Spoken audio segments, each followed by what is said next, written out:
দর্শক, আমন্ত্রণ জানাচ্ছি বৈশাখী টেলিভিশনের স্বাস্থ্য বিষয়ক নিয়মিত আয়োজন বৈশাখী হেলথের আজকের পর্বে।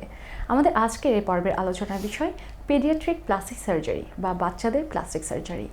আর আজকের এই আলোচনার বিষয় নিয়ে আলোচনা করতে আমাদের সাথে স্টুডিওতে উপস্থিত আছেন একজন স্বনামধন্য প্লাস্টিক সার্জন। উপস্থিত আছেন ডক্টর তানভীর আহমেদ, সহযোগী অধ্যাপক plastic surgery, national institute of burn and plastic surgery.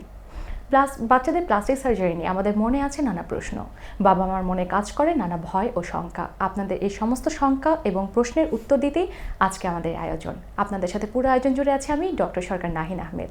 চলে যাচ্ছি মূল আলোচনায়। আসসালামু আলাইকুম স্যার, কেমন আছেন? স্বাগত জানাচ্ছি আমাদের আজকের অনুষ্ঠানে। ধন্যবাদ, আমি ভালো আছি। আপনারা ভালো আছেন? জি স্যার, আলহামদুলিল্লাহ। স্যার, আমাদের আলোচনার বিষয়ে আমরা কথা বলতে যাচ্ছি। শুরুতেই এটি জানতে চাইব যে বাচ্চাদের ঠিক কখন প্লাস্টিক সার্জারির প্রয়োজনটি পড়ছে? ধন্যবাদ, এটা খুবই গুরুত্বপূর্ণ কারণ সবাই জানতে চায় আসলে পেডিয়াট্রিক প্লাস্টিক সার্জারিটা কী। কারণ অনেকে হয়তো বুঝতে পারে না যে পেডিয়াট্রিক প্লাস্টিক আবার কী জিনিস। তো সাধারণত আমরা বাচ্চা বয়সের যেই গ্রুপ বা পেডিয়াট্রিক এজ গ্রুপ সেটা 0 দিন, আসলে 0 দিন তো হয় না, 1 দিন বয়স থেকে শুরু করে আমাদের দেশে হসপিটালের যে অ্যাডমিশন ক্রাইটেরিয়া অনুযায়ী 12 বছর পর্যন্ত কিন্তু আমরা নির্দ্বিধায় তাদেরকে পেডিয়াট্রিক প্লাস্টিক সার্জারি আন্ডারে বলি। কিন্তু ইন্টারন্যাশনালি WHO অনুযায়ী কিন্তু সেটা 16 থেকে 18 বছর পর্যন্ত হতে পারে। তবে আমাদের দেশে আমরা 1 দিন থেকে শুরু করে 12 বছর পর্যন্ত যে গ্রুপটা থাকে তাদেরকে আমরা পেডিয়াট্রিক প্লাস্টিক সার্জারির আন্ডারের পেশেন্ট বলে আমরা ট্রিট করি। আচ্ছা স্যার, কী কী কারণে বাচ্চাদের প্লাস্টিক সার্জারি করতে হতে পারে? এখানে অনেকগুলো জিনিস আছে। যেহেতু বাচ্চাদের ব্যাপারটা আসে, সেখানে সবার আগেই চলে আসে কিন্তু জন্মগত ত্রুটির ব্যাপারগুলো। আর আছে অন্যান্য যেরকম একজন বড় মানুষের যেরকম প্লাস্টিক সার্জারি দরকার হয়ে থাকে সৌন্দর্য বাদে, তার কিছু অংশ কিন্তু এখানে চলে আসে, যেমন ট্রমা বা ক্যান্সার বা টিউমার, অনেকগুলো জিনিস। তো জন্মগত যে ত্রুটির অংশগুলো যদি আমরা বলি, তার ভিতরে সবচেয়ে বেশি থাকে, যেমন সবাই জানি যে ঠোঁট কাটা, তালু কাটা, এটা আলাদা একটা এন্টিটি, এটা সবাই জানে। কিন্তু আরও অনেকগুলো জিনিস আছে যেটা সবাই আসলে জানছে না আমাদের দেশে।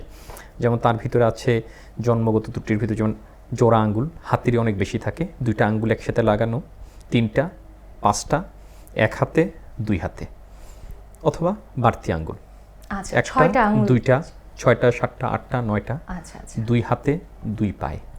তারপরে হতে পারে কি আঙ্গুলগুলো বাঁকা হতে পারে, এগুলোর অনেকগুলো সায়েন্টিফিক টার্মস, আমি শুধু বাংলায় বলছি। ডিফর্ম ফিঙ্গারগুলো থাকে। তবে জন্মগতভাবে কিছু কন্ট্রাকচার থাকে সিঙ্গেল ফিঙ্গারে, সেটা থাকে। অনেকগুলো টিউমার থাকে হাতের ভিতরে। হাতের এগুলো গেল, হাত বাঁকা থাকতে পারে, হাত অর্ধেক থাকতে পারে, হাতগুলো ছোট থাকতে পারে আঙ্গুলগুলা। তাছাড়া কি হয়, অনেক ধরনের টিউমার হয় যেটা সেকেন্ড কমন, যেমন রক্তনালীর টিউমার বাচ্চাদের শরীরে থাকে। জন্মের সময় দেখা যাচ্ছে যে কিছু নাই, জন্মের 7 থেকে 14 দিনের মধ্যে হঠাৎ করে একটা লাল তিলের মতো উঠে, ভাবে যে মশা কামড়িয়েছে বা পোকা কামড়িয়েছে, আস্তে আস্তে এটা বড় হতে থাকে। তখনও হয়তো কিছু ভাবে না, হুট করে দেখা যায় যে 2 সপ্তাহের এটা বিশাল বড় জায়গা নিয়ে নেয়, যেমন হেমানজিওমা অনেকে বলে এটাকে। কিন্তু হেমানজিওমা একটা ছোট্ট একটা ডিজিজ, কিন্তু রক্তনালীর যে টিউমার এটা বিশাল বড় একটা জিনিস। ওর ভিতরে আর্টেরিয়াল আছে, ভ্যানাস আছে, লিমফেটিক আছে, সবগুলোর মিশ্রণ আছে। তারপরে কিছু আছে নিউরোলজিক্যাল, যেমন নার্ভ থেকে হয় আসলে। যেমন অনেকের শরীরের মুখের একটা অংশ দেখেছে অনেক বেশি ফুলা থাকে, ঝুলে পড়ে জন্মগতভাবে। একটা হাতের একটা অংশে ছোট ছোট টিউমার থাকে জন্মগতভাবে। তাছাড়া কিছু কনজেনিটাল সিস্ট থাকে জন্মগতভাবে, বগলের নিচে থাকে, মাথার পিছনে থাকে। আবার অনেকের থাকে জন্মগতভাবে বিভিন্ন ধরনের টিউমার, যেটা মাঝখানে শরীরের মিড লাইনে থাকে, কানের পিছনে থাকে, কপালের পাশে থাকে এবং বুকে থাকে। তো এগুলা কিন্তু জন্মগতভাবে নিয়ে আসে বাচ্চারা, কিন্তু এটা মিসট্রিটেড হয়, যেহেতু ছোট বাচ্চা বলে সবাই ভাবে যে এটাকে আপাতত দেখি, বড় হলে পরে দেখা যাবে। কিন্তু না, এগুলা কিন্তু আসলে আর্লি অ্যাটেনশন দরকার। এই জন্যই পেডিয়াট্রিক প্লাস্টিক সার্জারি থিমটা চলে আসছে। আচ্ছা স্যার, আপনি যেরকম বলছিলেন কিছু কিছু জন্মগত ত্রুটির কথা, যেমন হাত অল্প থাকতে পারে কিংবা আঙুল বাঁকা তেড়া এসব থাকতে পারে। স্যার, এইসব ত্রুটির কি আসলে পরিপূর্ণভাবে নিরাময় সম্ভব চিকিৎসার মাধ্যমে? খুবই চমৎকার একটা প্রশ্ন, কারণ মানুষজন আসলে বাংলাদেশে যেহেতু ইনফরমেশনের একটা সবসময় গ্যাপ থাকে, এবং আমাদের আসলে যে সোশ্যাল মিডিয়াতে এই জিনিসগুলো আসলে খুব একটা প্রচারণার চেয়ে অপপ্রচার বেশি থাকে। আর তাছাড়া ছোটো বাচ্চা বলে সবাই কনসার্ন থাকে যে এগুলা নিয়ে আসলে কেউ একটা আলোচনা করতে চায় না। ছোটো বাচ্চা আছে, হয়তো আত্মীয় স্বজনকে বুঝাতে চাচ্ছে না, গ্রাম অনেকগুলো কারণে তারা এটাকে সামনে নিয়ে আসেন না।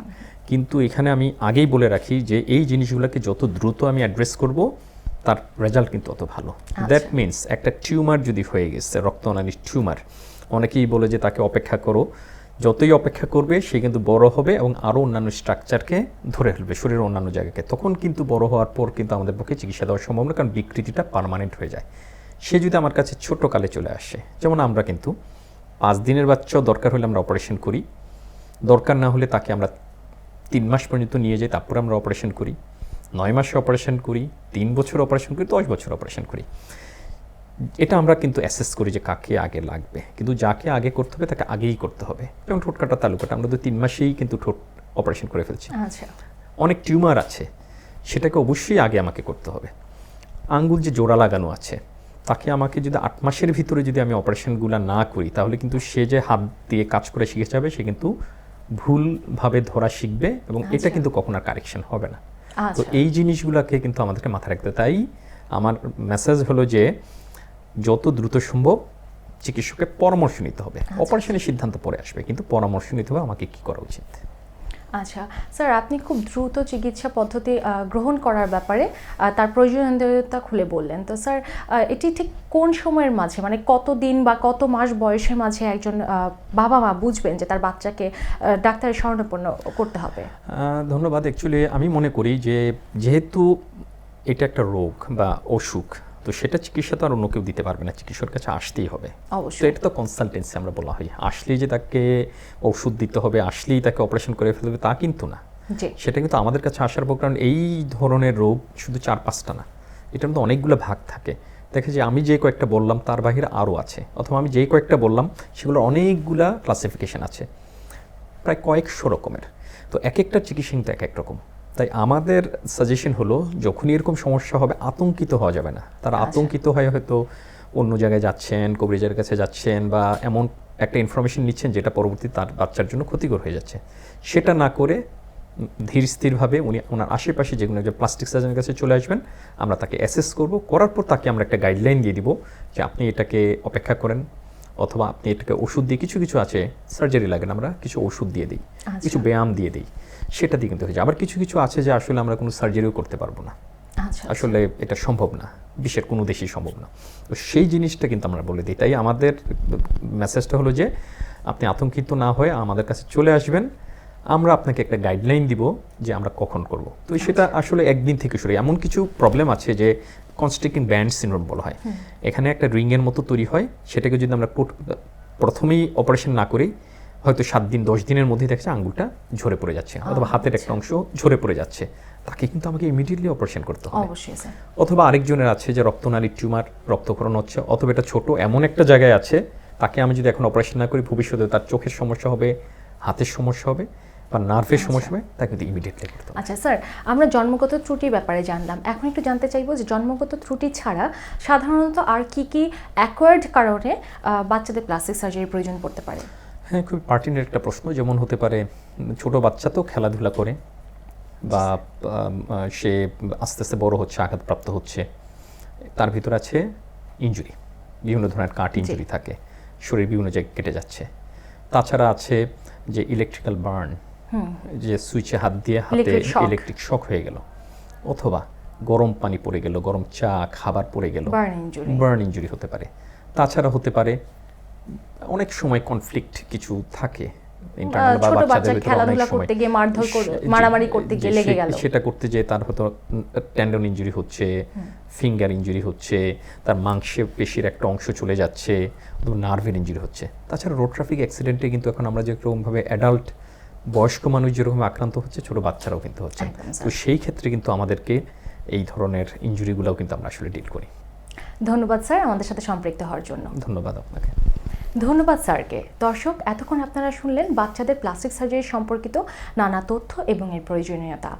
আশা করি আপনার বাচ্চাদের মধ্যে যদি এর কোনো লক্ষণ প্রকাশিত হয়, তাহলে আপনারা কাল বিলম্ব না করে যথাযথ প্লাস্টিক সার্জনের কাছে যাবেন এবং সঠিক সময়ে সঠিক চিকিৎসা গ্রহণ করে সুস্থ থাকবেন। দর্শক, আমরা আমাদের অনুষ্ঠানে একেবারে শেষ পর্যায়ে চলে এসেছি। আগামী পর্ব দেখার আমন্ত্রণ জানিয়ে বিদায় নিচ্ছি আমি ডক্টর নাহিন। সুস্থ থাকুন, ভালো থাকুন, বৈশাখী টেলিভিশনের সাথেই থাকুন।